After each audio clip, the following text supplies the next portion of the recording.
So the aircraft now is going to that start point that we told it we wanted it to go to.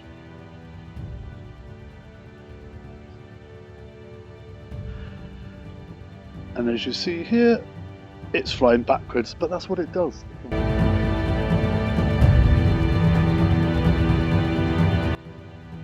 Now it's going to start, and you will see the gimbal camera in action. Start point. Starting task.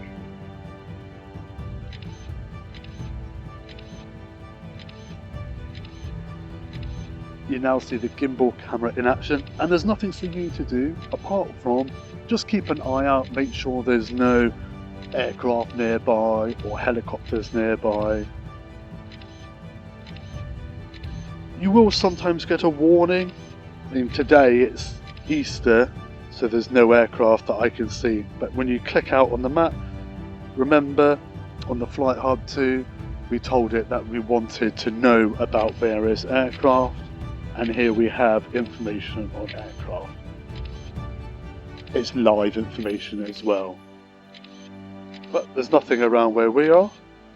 That's good, but also keep an eye out and look around to make sure that there's no helicopters. Quite often helicopters don't show up on that map. It's usually the larger aircraft and sometimes the smaller ones that emit their signal so that they can be tracked and identified.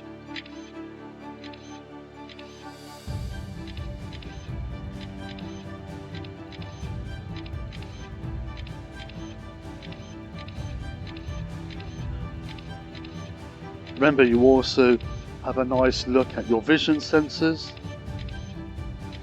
But as I can see the aircraft straight ahead, I don't really need to concentrate on that so much. You can see from the screen recording how the camera just gimbals left, right, forwards and backwards. This means that rather than having 5 separate missions to collect all this data that we need for our 3D modelling, we just have this one flight route where the camera does all the work of spinning around and taking imagery at certain angles.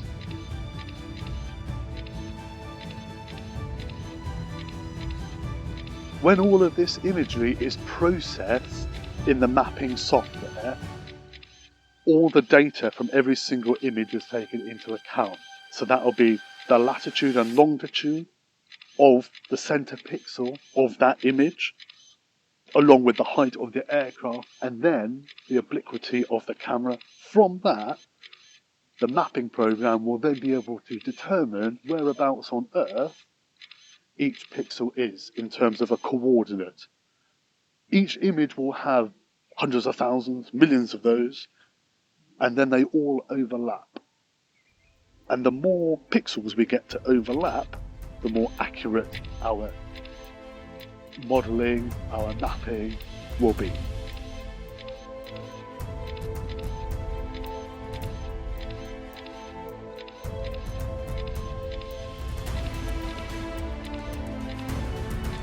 If you remember, we did decide before that because this is going to be an oblique mission, we cannot regulate the speed of the aircraft. The aircraft will decide what speed it flies at in order that it captures all of the imagery necessary at the best quality. And we're just going to start to get to our last few runs. As we look at this slightly sped up portion of the mapping mission, it's really clever just how the gimbal operates. Backwards, sideways, forwards. It just means that the drone can capture so much more data in a more efficient time. It's really great. In the top left hand corner, we're given a percentage of how much of the mission has been completed. So at the moment we're looking at 89, 90%, and it will just keep counting through for us until we get to 100. And you can see on the map in the bottom left hand corner where the aircraft is.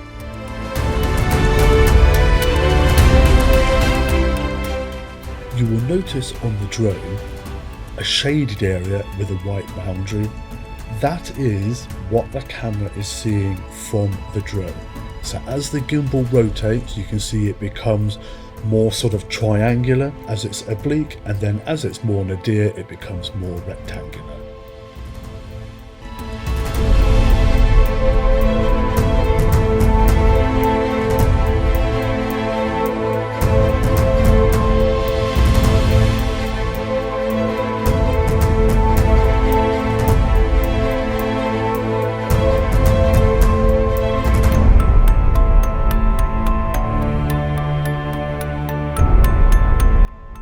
The great thing is that once that mapping mission is done on a day, your flight route will turn up as grey. If you've got a number of different areas, so if I wanted to create some more mapping missions of the rest of the green area, I would already know what I've already collected that day, thereby it prevents you from getting confused. As you see here, we have the local mapping progress, and that's what we said that we wanted just before the aircraft took off.